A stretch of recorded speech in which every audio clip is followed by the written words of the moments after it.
Y acá en Las Breñas, puntualmente, ¿en qué biblioteca podemos encontrar tu libro? Aquí en Las Breñas hay dos bibliotecas que cuentan con el libro. Una es la Biblioteca Juan Bautista Alberdi, la Biblioteca Pública Popular, y la otra es la Biblioteca Hugo Dalmacio Iglesias, que allí pueden encontrar el libro y obviamente pueden acercarse allí con el hermoso equipo de profesionales con los que cuentan y poder leerlo y encontrar estas historias. No, y Inclusive, retomando, ajá, sí, contame, me contame. decía, no, inclusive No, y quería mencionar que hay listas de los primeros alumnos y primeros pobladores y figuran apellido hay al final del libro, hay registros de los que pude recolectar, que todavía estaban en la institución, algunos otros se perdieron, pero de los que estaban en la institución pude recolectar algunos registros de los alumnos que pasaron por la escuela. Hay otros registros a los cuales no pude acceder porque no se encontraban, obviamente, con los años y se fueron perdiendo, pero más allá de esos nombres que están ahí escritos, hay otros miles de nombres que pasaron por la institución, por el paraje y que no quedó su nombre escrito, pero no significa que no hayan formado parte de la historia y que hayan dejado su huella.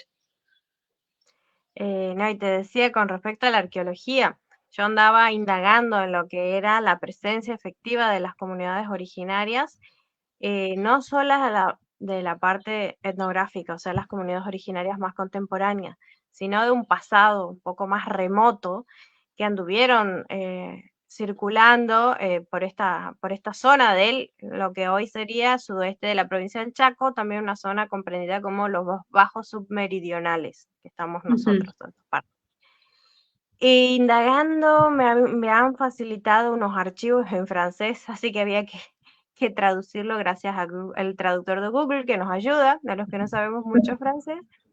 Encontré unos escritos no sé, eran de campañas de expedición de 1910 o 1920, donde se mencionaba que se recuperaban urnas, vasijas de pueblos originarios, no identificados puntualmente de quién era, de pertenencia a qué comunidad originaria, pero todo para la zona de El Puca, de los Uh -huh. Cerritos, por ejemplo. Yo te había mencionado de eso. Sí. Estos restos fueron recuperados por una serie de arqueólogos expedicionarios durante este lapso de tiempo, más o menos 1910, imagínate. Y bueno, fue a parar a lo que es la colección de los hermanos Wagner, que tienen una colección monumental de lo que es la arqueología santiagueña, sumamente rica, eh, donde, bueno, dentro de estas campañas inspeccionaron básicamente para esta zona chaqueña, ¿no? Y el gran tema es ahora poder acceder a ver si se pueden recuperar, porque pasaron tantos años, los sistemas de fichados eran distintos a los de antes, a los de ahora, el tema de las Claro. etiquetas por ahí se hayan perdido. Yo todavía no pude viajar a Santiago a ver si uno puede acceder a verlas. Hubo unas narraciones de más o menos cómo identificarlas, pero bueno, la colección de los hermanos Wagner o Wagner es sumamente monumental y muy rica, y también se invita a la gente que le interesa lo que es el tema de arqueología, de visitar el museo, creo que está en Patrimonio de Santiago del Estero, para ver, y bueno, una de las grandes metas es ver si encontramos parte de la cerámica chaqueña de nuestro sudoeste puntualmente, eh, resguardada ya, ¿no? Em, y bueno, Qué bárbaro.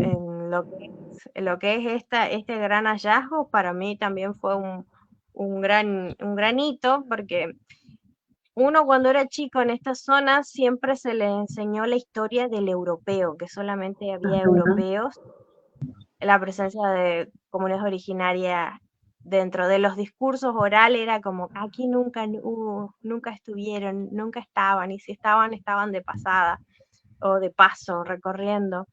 E ir poco a poco, ir indagando, preguntando, charlando con distintas personas, me di cuenta de que las distintas regiones de nuestro sudoeste está sumamente presente lo que es el pasado prehispánico, ¿no? Y sus distintas vertientes, porque cada comunidad en este pasado tenía su forma, su impronta a la hora de hacer tecnología originaria, a la hora de decorar una cerámica, de pintarla, de coccionar las mismas. Todos esos rasgos son indicadores de comunidades puntuales y de cronologías puntuales, ¿no? Nuestro sudoeste es sumamente rico en eso. Y dije, wow, tantos años censurado una parte de una comunidad aún muy presente, presente en la actualidad, aunque muchas veces invisibilizada, dentro de lo que es la conformación de nuestro Chaco, ¿no? Y ahora lo que te quería consultar era de dónde proviene este nombre de Puca, la palabra Hmm. Puca. ¿Qué orígenes tiene?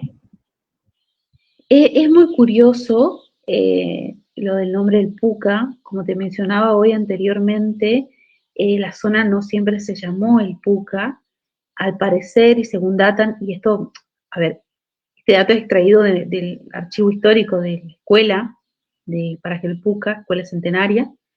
eh, Allí relataba que obviamente anteriormente el departamento donde se encontraba la colonia pertenecía al departamento Caacazú, ¿sí? Y el paraje se denominaba Pampas Los Guanacos, por la presencia, al parecer, de esta especie animal, que con el tiempo, la llegada de diferentes personas, diferentes necesidades de autosupervivencia o de supervivencia, hicieron que esta especie quedara extinta. Y para el año, según el archivo histórico, para el año 1910, 1915, en el año 1910, el paraje seguía al parecer siendo reconocido por algunos como Pampa Los Guanacos, pero estaba ahí en duda. Y en el año 1915, según el archivo histórico de la escuela, en un baile que realizaron en la casa de don Nicolás Ledesma, poblador de la zona, transmitieron la posibilidad de cambiar el nombre, ¿sí? Y teniendo en cuenta que hasta ese momento la zona también estaba formada, poblada por pueblos originarios, hablantes de la lengua quechua, ¿sí? Y también pueblos, personas oriundas de Santiago del Estero, como judíos y árabes, que eran quienes fueron como los primeros pobladores, se puede llegar a decir o inferir, de la zona, llegó esta cuestión de cambiémosles el nombre, porque acá guanacos ya no hay. Al parecer surgió esa conversación entre quienes estaban allí en este baile, en este evento, que reunió a todos los vecinos de la zona, y teniendo en cuenta que los primeros pobladores eran pueblos originarios, hablantes de la lengua quechua, y estos árabes sí que tenían comercios en la zona, que como les mencionaba, eran comercios de ramos generales, que proveían de diferentes elementos y artículos, entre ellos telas. Y lo curioso, que según el archivo histórico, data de un escrito que propusieron la posibilidad de que no se llamara Pampa Los Guanacos, sino que se llamara Puca. ¿Por qué? Porque la mayoría de las damas que habían acudido a ese baile estaban vestidas de flamantes ropas y vestidos de color rojo. Y Puca, en la lengua quechua, pero proveniente de la palabra de Puca escrito con K, de la lengua quechua, significa colorado o rojo. Entonces, por común acuerdo, no sé cómo habrá sido el debate en ese momento, y a raíz de que la única tela que había para comprar en la casa de ramos generales de la zona vendía telas rojas, entonces todas las damas andaban vestidas de colores rojos y por ese motivo lo determinaron denominar zona Puca. Obviamente, este sustantivo, con el tiempo, el uso de la palabra le adjuntó, se puede decir, o le atribuyó el artículo que le precede, entonces pasó a llamarse el Puca. paraje El Puc, por este curioso evento que no son razones muy sólidamente fundadas, pero que según la historia que está escrita en el archivo histórico de la escuela, que al parecer fue escrito por la directora fue escrito, data, en realidad no tiene firma de quién fue quien escribió este texto en el archivo histórico, pero sí data que corresponde al año 1935-1936. Es escrito en el archivo histórico del PUC. Y se cree, o en mi análisis que hice de las diferentes direcciones que tuvo la escuela, en este periodo de tiempo estuvo a cargo de las directoras Yolanda Rolfi y la señora Coglan de Flores. Una de estas dos directoras se infiere que fueron quienes escribieron esta historia en el libro histórico del Puca, que se desconoce quién fue quien se las transmitió, ¿no? Pero otros pobladores de la zona manifestaron la misma historia, que el nombre del Puca nació de un evento como el mencionado, donde las damas andaban todas vestidas de rojo y por ese motivo eh, se pasó a denominar de esa manera la historia del Puca. Por eso también que las características del libro prevalece mucho el color rojo. Entonces quise también dejar quise dejar plasmado esa identidad, el color rojo que guía el Puca, según la historia, No, ¿no? sí, con este tema de los guanacos, desde la parte de la arqueología es un tema a indagar todavía, porque si bien tiene sus años, hubieron sus equipos de investigaciones no sostenidos en el tiempo en cuanto a investigaciones arqueológicas, ¿Ah? lo que es la región de Chaco es sumamente grande. Son pocos los equipos que abordan, pocas dentro de todas las excavaciones que se efectuaron, y en las que se iban desarrollando no se encontraban, porque un tema de que en base a topónimos que nosotros tenemos en Chaco, nos vamos preguntando, ¿no? ¿Qué pasado tenían? Si era la geografía que correspondía, si era la fauna que estaba efectivamente.